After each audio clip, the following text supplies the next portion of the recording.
wondering where this location is though. Pretty close to it. It's along the Niagara River here somewhere. So, I'm going left right in town center. If we go left, we're gonna go in the water. Yeah. Okay, I see the signs, yeah? There we are.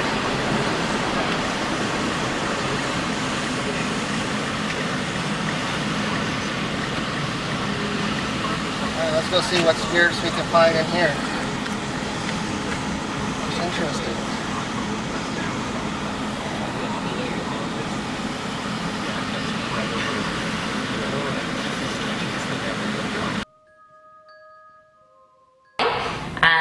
We are currently at the Willoughby Historical Museum on the Niagara Parkway. So this was a one-room schoolhouse. It was built in 1916 and used until about 1957. There was about 20 to 25 kids who would study here from grades 1 to grade 8.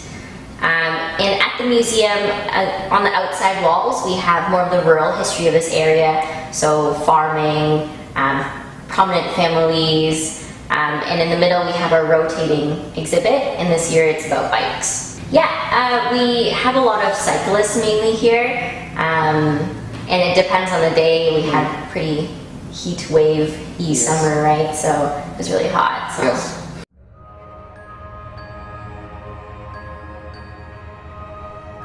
I was putting the sign out one day and I thought I saw a kid, and then I went outside and I looked again and I don't think he was there. So I'm not too sure if it was a neighborhood kid or not, but you know, I might have seen something, I might not have.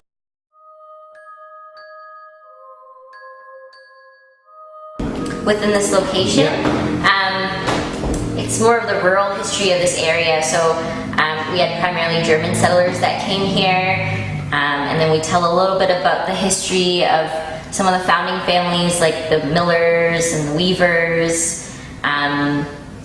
We have some family heirlooms that we kind of talk about a little bit more.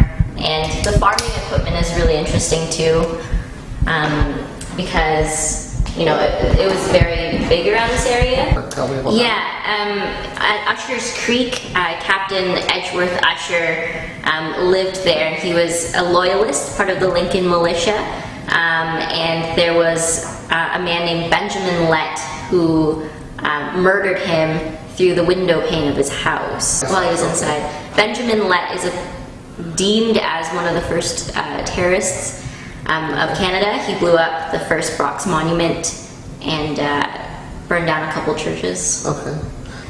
This is one of the things that we have at our museum. It's an old switchboard. Back then people would call someone, but it would come to this here. So I'll just demonstrate how it works. You just put the headset on, and if someone calls us, one of the panels would open, and you would plug that into where that flipped open, and you would flip this switch to talk to them. Hello, how may I transfer your call? You would like number 110. Your call is transferred. So the people who worked here, they were known as the town's gossip, because if you connected, you know, something like this, you would have technically all of these conversations to listen in on. But of course everyone knew everything back then too, because there were often party lines that were shared between a couple houses, so that meant that you had the same phone number. So to differentiate between the houses, there would be different ringtones. So one could be a short ring and a long ring, and the other house could be 2 long rings and a short ring. But everyone just picked up the phone anyway. So I'll pass it off to Mariah now. And I'll take you downstairs to see some artifacts from the collection.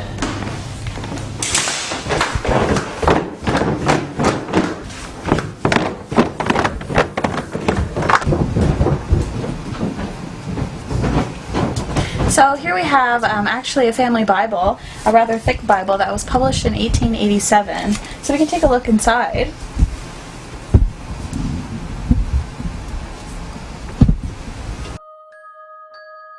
So what would you say the oldest artifact is around here? Like, how far back does it go?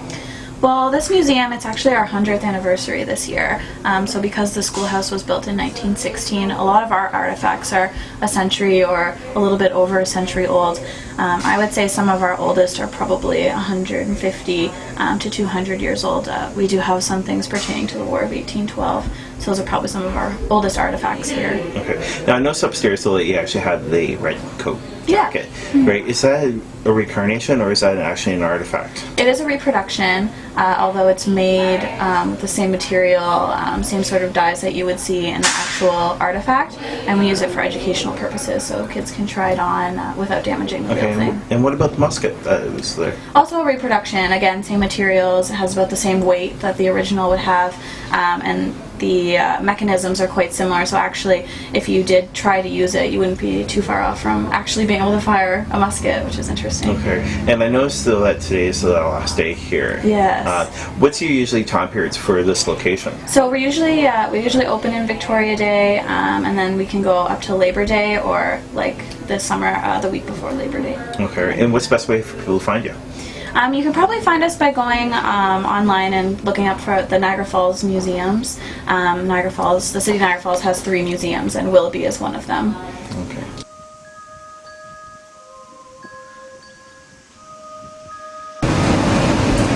Trevor still downstairs here at Schoolhouse, doing an investigation, trying to communicate with the spirits of the children that used to go here to the school.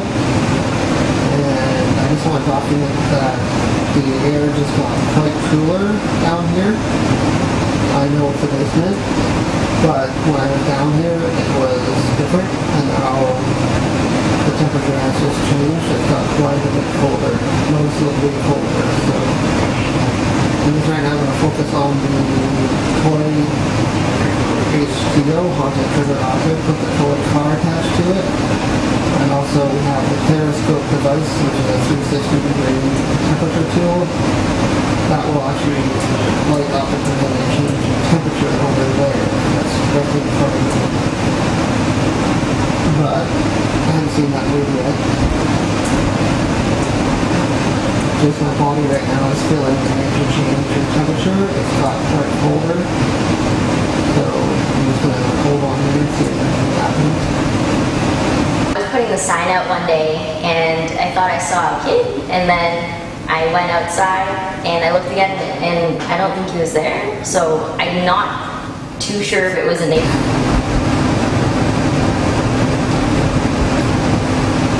This is the K2, just check moving.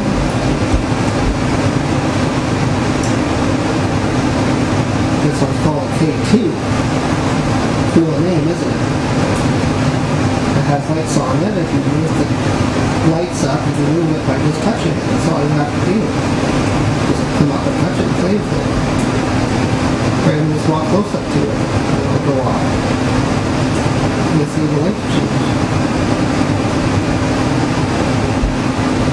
Do you see that there's a light on that tool? Can you light up the tool again? Thank you. Are you a boy?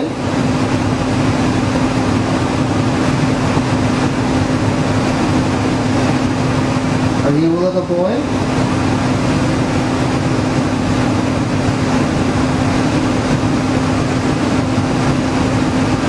Are you a girl?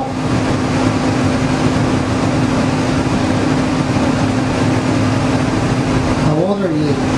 Are you 10 years old?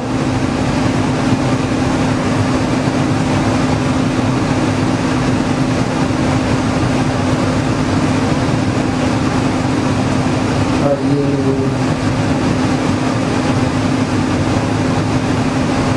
Okay, stop playing with the light now.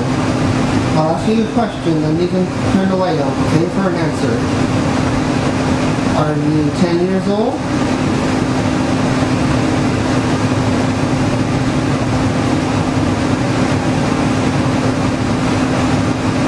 Okay, are you older than 10?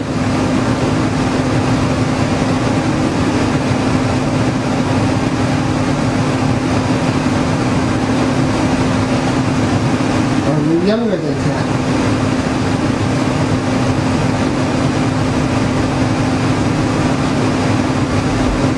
you 10 years old?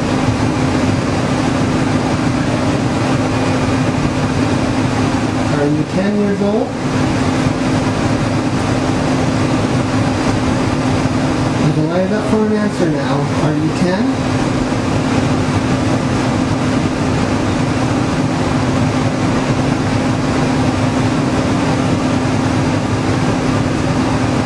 Do you leave me right now, or are you gone?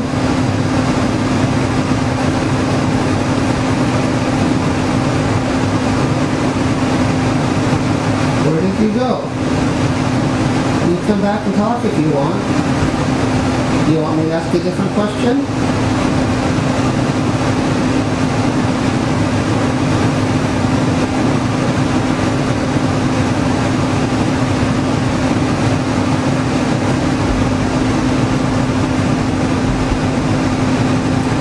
We have another toy over here that you can play with. Let's say, we have another toy over here that you can play with. It's a little car. If you want to play with that car over there in the door, it's on the floor. You can go play with that car.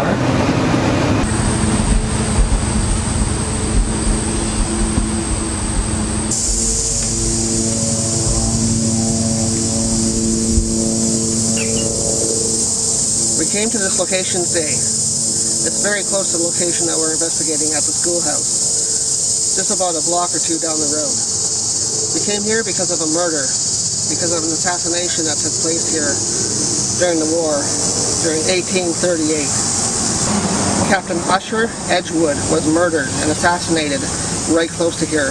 This creek and this bridge that we're standing on was named after him, called Ussher Creek. What happened was he was a loyalist and he was murdered for that. He was murdered by Mr. Lett. Mr. Lett murdered him in his own home. He was drawn out by one of his neighbors, as the story goes. His neighbor called him out, brought him to the door, and was shot by Mr. Lett, Benjamin Lett.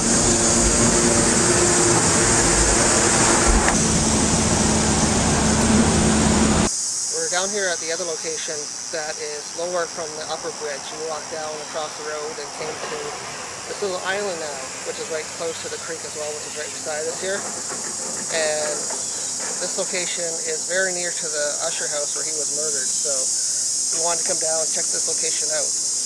And Captain Edgeworth Ussher, he was murdered and assassinated right close to here at his home for being a loyalist.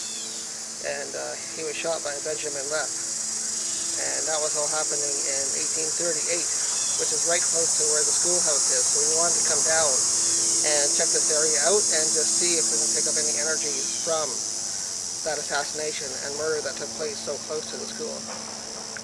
As it is, it's right close to the river and right close to the Niagara River, which carries a lot of energy. So there could be some leftover residual energy from that assassination. Not attempt, but actual assassination. So. We're very close to also the Chippewa battlefield, which we also investigated previously. And we got a lot of activity there.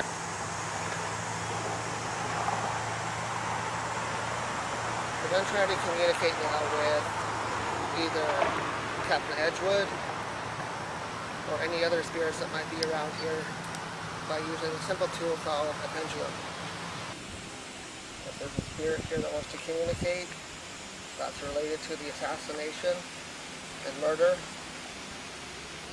of the captain. Can you come through, please? Show me what yes is.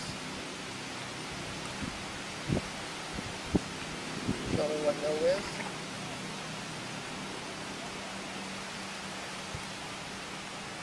That is usual for me. A right circle will be yes, left is no. Is the murdered captain here with us? Is this your area?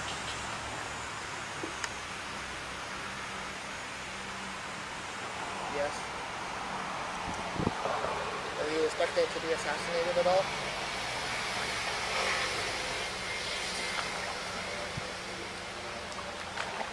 No. Do you know the person that did it to you?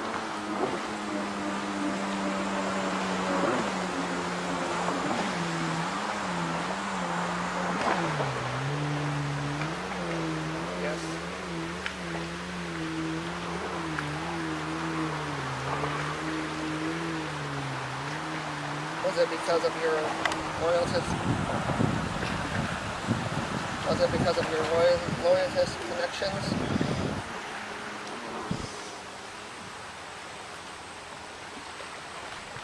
It's interesting. He's saying no, it's not. Was it because of personal connections? No. Was it for political connections? No. Was it for war connections?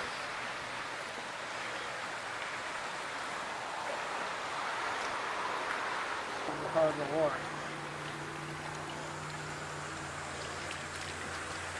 Why were you on different sides? Is that why you don't consider it part of the war?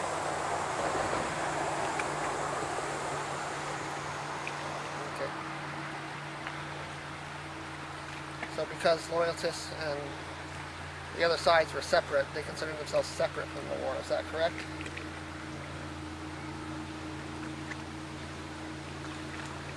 Yes.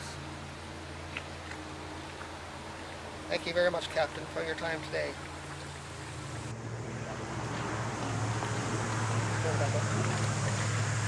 I will, don't worry.